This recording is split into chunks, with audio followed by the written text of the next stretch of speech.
ಕೆರೆಮಣೆ ಅಂತೀವಿ. ಇದರಲ್ಲಿ ಕೂತೆ ತೆಂಗಿನಕಾಯಿ ಕೆರೆಯೋದು.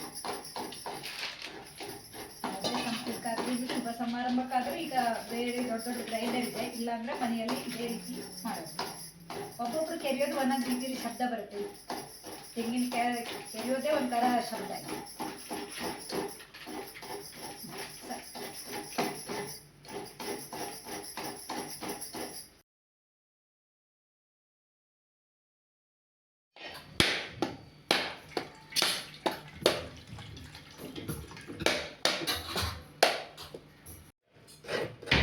ನಮ್ಮಲ್ಲಿ ಕಾಯಿ ಕಡಿ ಕರೆಯೋದು ಇದೆ.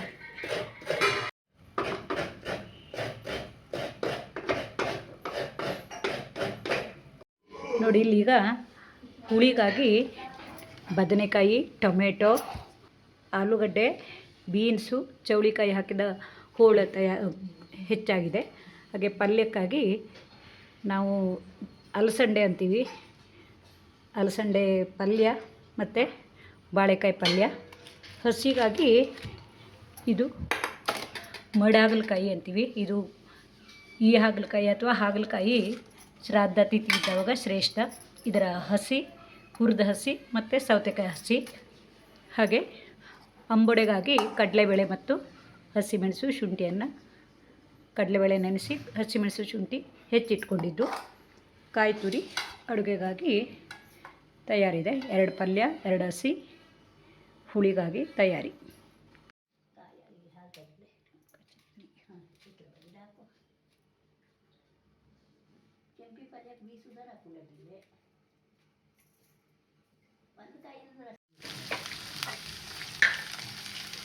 ಉದ್ದಿನಬೇಳೆ, ಸಾಸಿವೆ, ಹಸಿಮೆಣಸು, ತೆಂಗು, ಕರಿಬೇವು ಎಲ್ಲ ಹಾಕೊಂಡು ಒಗ್ಗರಣೆ ಹಾಕ್ಕೊಂಡು ಇದು ಬೋಳ ಹಾಕ್ತೀನಿ. ಹರ ಮಹಾದೇವ ಮಾಡ್ತಿದ್ದ.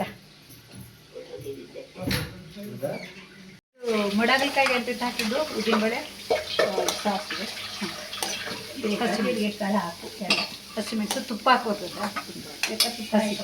ಮಾತಲ್ಲಿ ಬೆಂತೈತಾ ಇದೆ.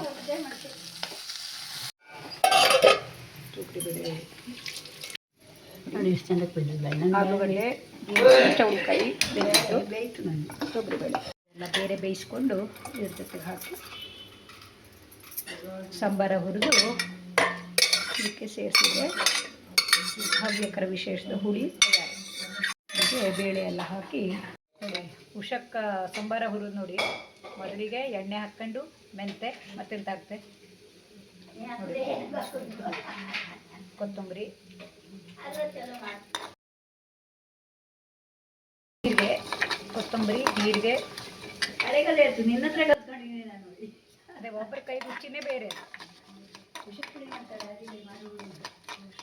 ಇವತ್ತು ಉಷಕ್ಕನ ಕೈ ರುಚಿದು ಹುಳಿ ಊಟ ಮಾಡ್ತಾ ಇದ್ವಿ. ಉದ್ದಿನಬೇಳೆ,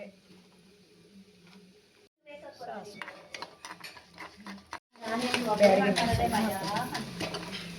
ಅರಿಶಿನ. ಒಬ್ಬೊಬ್ಬರು ಮಸಾಲೆ ಹುರಿಯೋದು, ಸಾಂಬಾರ ಹುರಿಯೋದು ಹೊಡೆದು. ನಮ್ಮಲ್ಲಿ ಸಾಂಬಾರ ಹುರಿಯೋ ರೀತಿಯಲ್ಲಿ ಅಡುಗೆ ರುಚಿ ಬದಲಾವಣೆ ಆಗಿರುತ್ತೆ. ಪ್ರತಿದಿನ ಇದೇ ರೀತಿ ಮಸಾಲೆ ಹುರಿದು ಅಡುಗೆ ಮಾಡೋದು.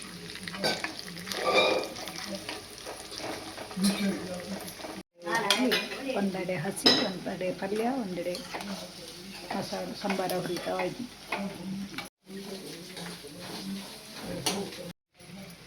ನೋಡಿ ಕಪ್ಪು ಸುಳಿ ಆಗಿದ್ದನ್ನು ಈ ಸಾಂಬಾರಕ್ಕೆ ಹಾಕೋದು.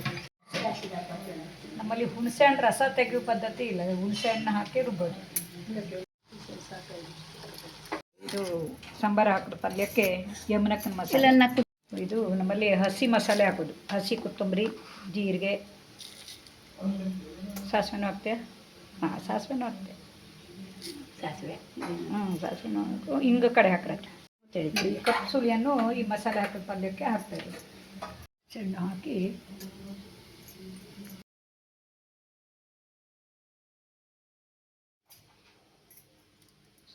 ಎಲ್ಲದಕ್ಕೂ ಜೀರಿಗೆ ಹಾಕ್ತದೆ. ಒಂದು ಚಟನಿಗೆ ಅಲ್ಲ, ಜೀರಿಗೆ ಹಾಕಿದ್ರೆ ಜೀರ್ಣ ಕೂತದೆ. ಅಷ್ಟೇ, ಬಾಳೆಕಾಯಿ ಜೀರಿಗೆ ಹಿಡಿ. ಕರಿಬೇವು, ಮಸಾಲೆ ಹಾಕಿದ್ರೆ ಒಂಥರ ಬೇರೆ ರೀತಿ ಕೊಡುವಂತಹ ಪಲ್ಯ ಇದೆ. ಮೊದಲೆಲ್ಲ ನಾವು ಇದಕ್ಕೆ ತಾಳು ಒಳಗಾಗಿತ್ತಲ್ಲ, ಈಗ ತಾಳು ಶಬ್ದನೇ ಈಗ ಮರೆಯಾಗಿದೆ ನಮ್ಮಲ್ಲಿ. ಅಲ್ಲ, ತಾಳು ನಿಜವಾದ ನಮ್ಮಲ್ಲಿ ಹವ್ಯಕರ ವಿಷಯದ ಹೆಸರಾಗಿತ್ತು ಅದು ಪಲ್ಯಕ್ಕೆ. ಈ ಪರಿಮಳಕ್ಕೆ ಹಿಂಗೆ ಸ್ವಲ್ಪ ಸಕ್ಕರೆ ಹಾಕ್ಬೋದು.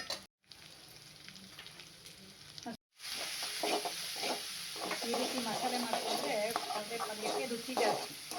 ಯಾಕಂದರೆ ಉಪ್ಪು, ಬೆಲ್ಲ, ಸಿಹಿ ಬಂದು ಮಾಡ್ತೇವೆ ನೋಡಿ. ಬಾಳೆಕಾಯಿ ಪಲ್ಯನೇ ಸಿಕ್ತು. ಬೇಕಾಯ್ತು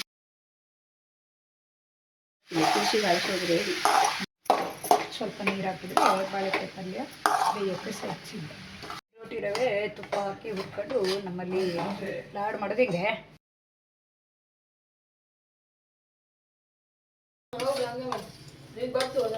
ಹಾಂ, ಈಗ ಹಂಗಕ್ಕಂದ್ರೆ ಒಂದ್ಸಲ ಹಾಕೋಣ. ಈಗ ರವೆ ಬೇರೆ ನೋಡಿ ಮಾಡ್ತಾವೆ ನಮ್ಮ ಸರಿ ಎದ್ದೆ ಸರಿ ಇರ್ತು ಅಂತ ಅದು ಕೇಸರಿ ಹಾಕಿದ ರವೆ ಲಾಡು. ಅದು ಹೆಂಗಾಗ್ತಾ ಗೊತ್ತಿಲ್ಲ. ಕೊತ್ತಂಬರಿ, ಜೀರಿಗೆ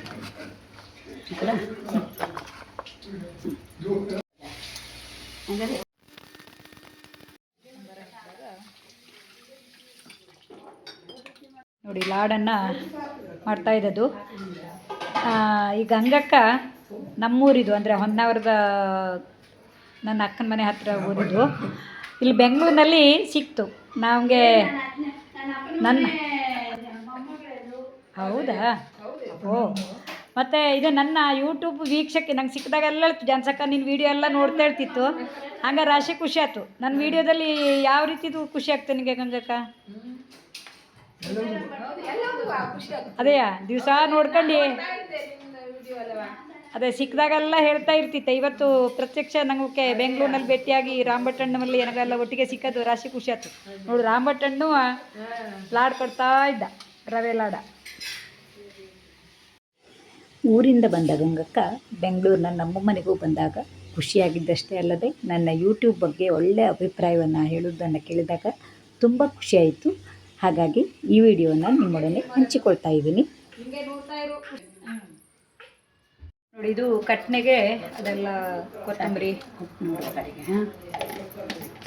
ಜೀರಿಗೆ, ಕಾಳು ಮೆಣಸು ಎಲ್ಲ ಹಾಕಿದ್ದೆ.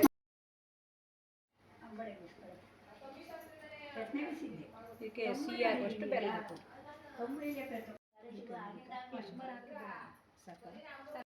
ನೋಡಿ, ಇದು ಅಂಬೊಡೆಗೆ ಕಾಯಿ ತುರಿ, ಶುಂಠಿ, ಹಸಿಮೆಣಸು, ಕೊತ್ತಂಬರಿ, ಜೀರಿಗೆ,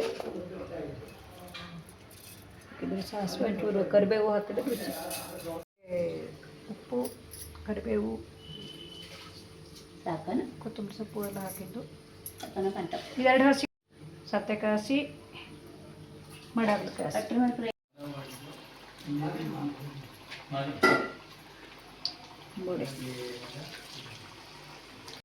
ಹೀಗೆ ಅಡುಗೆಗೆ ಬೇಕಾದ ಸಾಮಗ್ರಿಗಳನ್ನು ಬೇಯಿಸೋದು, ರುಬ್ಬೋದು ಇತ್ಯಾದಿಗಳೆಲ್ಲ ಮುಗಿದ ಮೇಲೆ ಅದಕ್ಕೆ ಬೇಕಾದ ಮೊಸರು, ಉಪ್ಪು, ಸಿಹಿ ಇವೆಲ್ಲವನ್ನು ಬೆರೆಸುವ ಕಾರ್ಯ ಈಗ ಆಗ್ತಾಯಿದೆ.